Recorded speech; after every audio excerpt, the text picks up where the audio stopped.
Assalamualaikum warahmatullahi wabarakatuh. Apa kabar semuanya? Semoga dalam keadaan sehat walafiat. Hari ini kita kuliah statistik untuk pertemuan ke-13. Kita akan membahas mengenai uji C kuadrat. Apa itu atau bagaimana cara pengujian uji C kuadrat? Saya akan menampilkan slide untuk pembelajaran hari ini.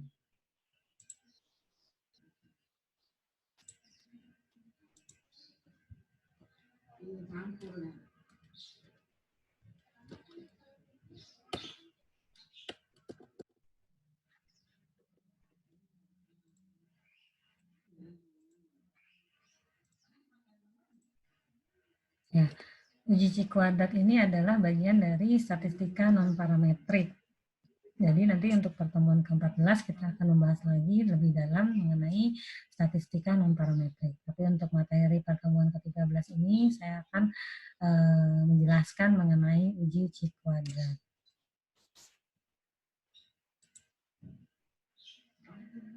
Apa itu statistika non-parametrik? Statistika non-parametrik adalah statistik yang tidak memerlukan pembuatan asumsi tentang bentuk distribusi atau bebas distribusi, sehingga tidak memerlukan asumsi terhadap populasi yang akan diuji. Artinya kita tidak, kalau kita mau melakukan pengujian, kita tidak perlu mengetahui atau mengasumsikan populasi yang akan diuji. Itu adalah statistika non-parametrik. Kapan sih kita menggunakan statistik non-parametrik? Nih, apabila ukuran sampel sedemikian kecil sehingga distribusi sampel atau populasi tidak mendekati normal dan tidak ada asumsi yang dapat dibuat tentang bentuk distribusi populasi yang menjadi sumber populasi. Jadi ketika sampel yang kalian gunakan untuk meneliti atau mengambil sebuah data untuk diteliti lebih lanjut, kalau ukurannya kecil berarti dia bisa menggunakan statistik non-parametrik karena tidak memerlukan asumsi populasi yang jelas. Terus yang kedua, kapan lagi untuk menggunakan statistik non-parametrik adalah jika apabila hasil pengukuran menggunakan data ordinal atau data berperingkat.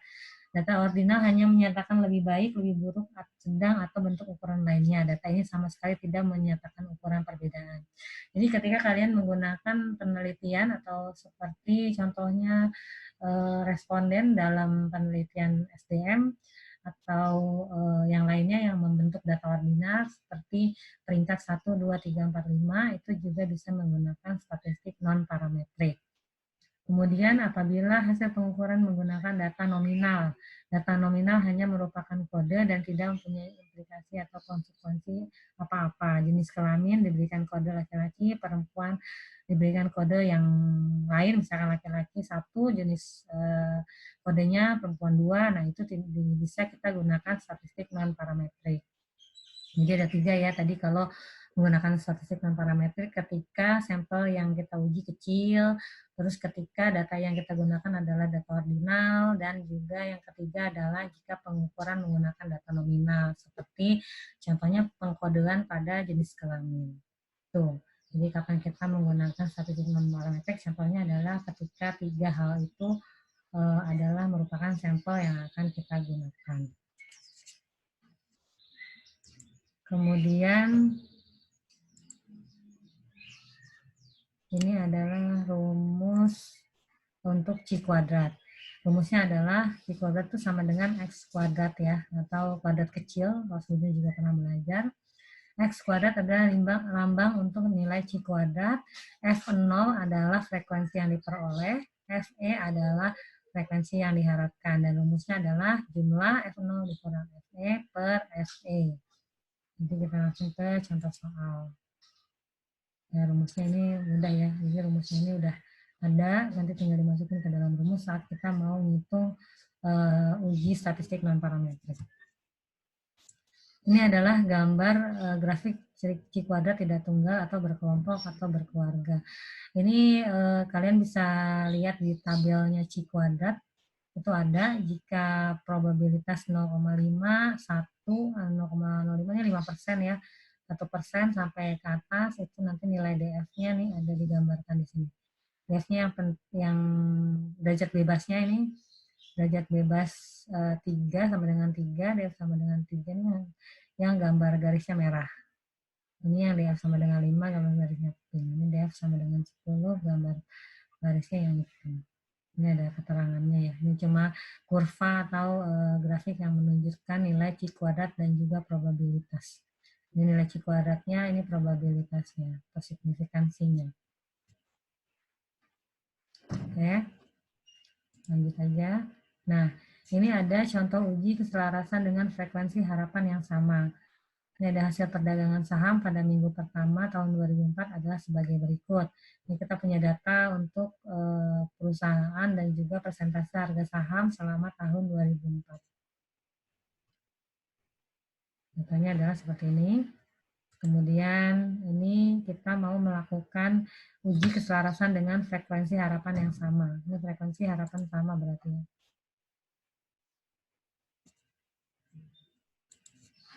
Oke, ini langkah pertama adalah kita menentukan hipotesis. Hipotesis yang disusun adalah hipotesis nol dan hipotesis alternatif. Seperti penjelasan materi sebelumnya, ada hipotesis nol dan juga ada hipotesis alternatif atau H1. Hipotesis nol menyatakan bahwa tidak ada perbedaan antara nilai atau frekuensi observasi atau yang teramati dengan nilai atau frekuensi harapan. Sedangkan hipotesis alternatif menyatakan bahwa ada perbedaan antara nilai atau frekuensi yang teramati dengan nilai atau frekuensi yang diharapkan. Atau kita bisa simpulkan dalam sederhananya adalah H0 ini ketika F0, ini F0 kan frekuensi yang sebenarnya ya tadi, sama dengan frekuensi yang diharapkan. Sedangkan untuk H alternatifnya kita hipotesiskan dengan F0 tidak sama dengan FE, atau frekuensi yang sebenarnya tidak sama dengan frekuensi yang diharapkan. Ya, frekuensi harapannya sama ya. Anggapannya frekuensi harapannya sama dalam data. Oke, lanjut. Kita sudah menemukan ya, sudah menentukan hipotesisnya seperti ini, baik H0 dan H1 atau H alternatif. Kemudian kita selanjutnya adalah menentukan taraf nyata atau nilai kritis. Nah, untuk kasus ini nilai N adalah kategori atau sampel, yaitu 10, sedangkan K variabel K sama dengan 1. Jadi derajat bebasnya adalah N-1 atau N-K. Nanti tadi sampelnya benarkah ada 10, kita lihat ya. Sampelnya tadi 6, 1, 2, 3, 4, 5, 6, 7, 8, 9. Benar ya, ada 10 data perusahaan. Jadi sampelnya adalah 10, terus rumus DF adalah N-K, N-nya 10, K-nya 1. Jadi variabelnya kan cuma 1 ya, K-nya. Variabelnya kan cuma ada penjualan aja ya ini. Persentase harga saham, jadi variabelnya cuma 1, K-nya cuma 1. Jadi karena rumusnya N-K, N-nya 10, K-nya 1, jadi kita sudah dapat DF-nya adalah 9. Derajat bebasnya 9. Setelah menentukan nilai DF dan taraf nyata, maka dapat dicari nilai kritis C kuadrat dengan menggunakan tabel C kuadrat. Tadi kita pakai DF-nya adalah 9, terus taraf nyatanya adalah 5%. Benar, 5%. Kita menggunakan taraf nyata yang 5%. Jadi nilainya adalah harusnya 16,919. Untuk nilai C kuadrat atau nilai tabelnya, nilai C kuadrat tabelnya adalah 16,919 dengan taraf nyata atau tingkat signifikansinya 5%. Oke, sudah menentukan taraf nyata dan nilai kritis. Selanjutnya adalah kita uji keselarasan dengan frekuensi harapan sama. Nah, ini adalah rumus uji atau uji C kuadrat dengan frekuensi harapan sama, F-nya sama. Ini rumusnya kita masukin tadi F0-nya, frekuensi sebenarnya ini 4, 10, 56 ya, F0-nya. Terus FE-nya ini adalah 13. Sudah diketahui harusnya frekuensi yang diharapkannya harusnya sudah diketahui sebanyak 13.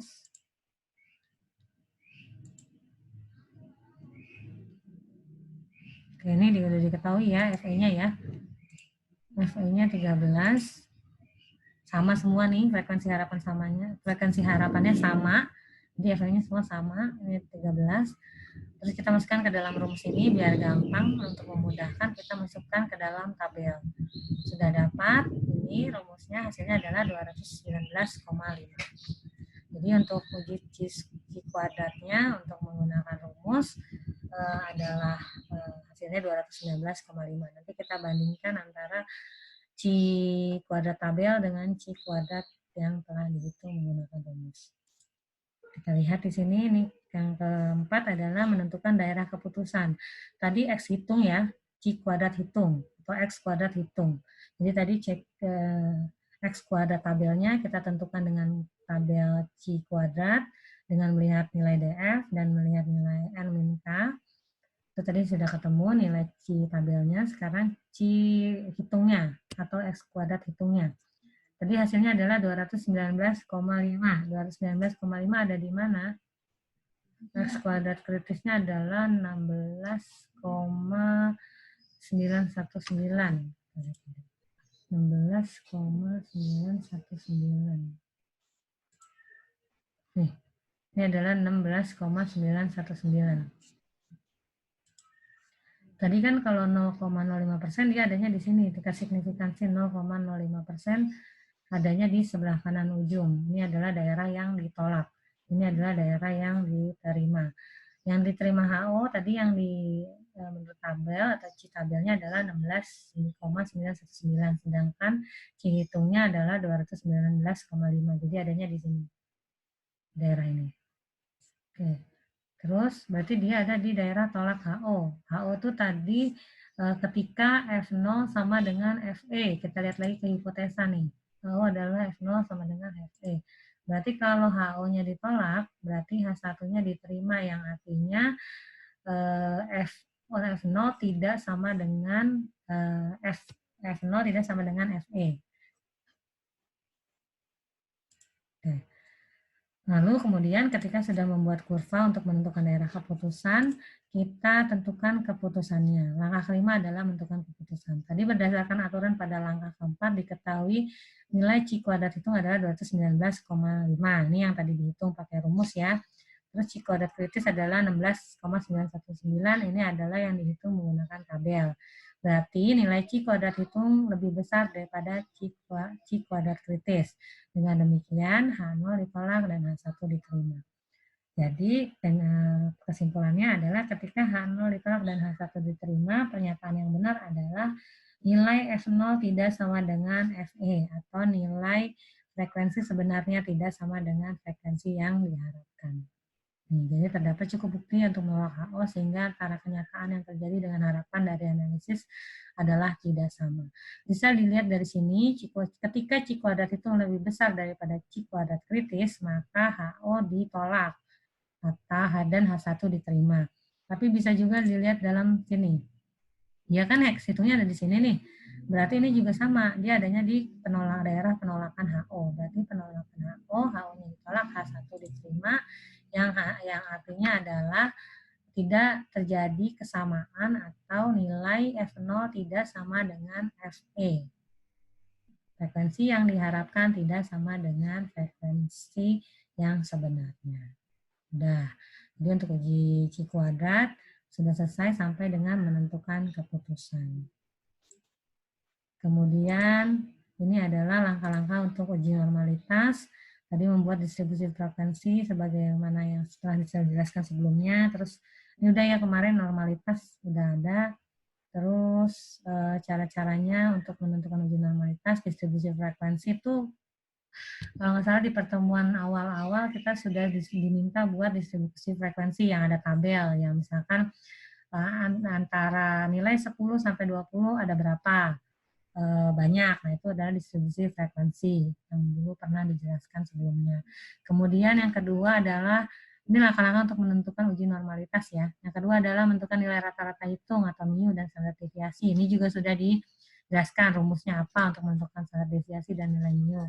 Terus ini menentukan nilai Z. Z juga sudah dijelaskan. Pakai tabel Z tuh derajat kebebasan itu juga sudah dijelaskan pada pertemuan ke berapa ya, harusnya sih pertemuan 10 ya. kita sudah dijelaskan dengan menggunakan tabel Z. Jadi ini untuk menentukan nilai Z, ini juga sudah dijelaskan. Kemudian yang keempat, menentukan probabilitas setiap kelas dengan menggunakan nilai Z. Ini juga udah. Menentukan nilai harapan dengan probabilitas jumlah data. Dan yang terakhir adalah pengujian C kuadrat. Jadi pengujian C kuadrat ini adalah langkah terakhir untuk uji normalitas. Juga bagaimana cara menentukan uji independensi atau uji independen. Ini menyusun hipotesis, tahap-tahapnya dari 1, terus masukin rumus FE, terus menentukan X kuadrat tadi, ini FE-nya jumlah baris dikali jumlah menurut kolom dibagi total. Tadi kalau yang tadi FE-nya udah diketahui ya 13 ya. Jumlah menurut baris dikali jumlah menurut total dibagi menurut kolom dibagi jumlah total, ini rumusnya. Atau sudah bisa juga sudah diketahui di dalam soal. Terus menentukan X kuadrat, rumusnya yang seperti ini, kemudian menentukan daerah kritis H0 dan penolakan H0 seperti kurva tadi, dan terakhir adalah menentukan keputusan apakah menerima atau menolak. Nah, jadi ini uji independensi, langkah-langkahnya, step-stepnya sudah dijelaskan nih sampai step ke-6. Yang terakhir juga sama, stepnya adalah menentukan C kuadrat atau X kuadrat. Coba kita lihat cara menentukan FE. Benar nggak? Iya. Jumlah baris, jumlah menurut kolom dibagi total. Jumlah baris dikali jumlah menurut kolom dibagi total. Barisnya ada 10 tadi ya. Menurut kolom, kolomnya gitu. Total. Harusnya sih sama ya. Tapi lebih enaknya atau lebih bagusnya nanti FE-nya sudah diketahui atau frekuensi yang diharapkannya sudah diketahui, atau kalaupun belum diketahui nanti di soal akan diketahui barisnya berapa, kolomnya berapa, dan jumlah totalnya berapa. Oke, sekian untuk materi C kuadrat atau X kuadrat hari ini pertemuan 13. Terima kasih atas perhatiannya. Jika ada kesalahan saya mohon maaf, dan kita bisa lanjutkan diskusi di sesi kelas nanti.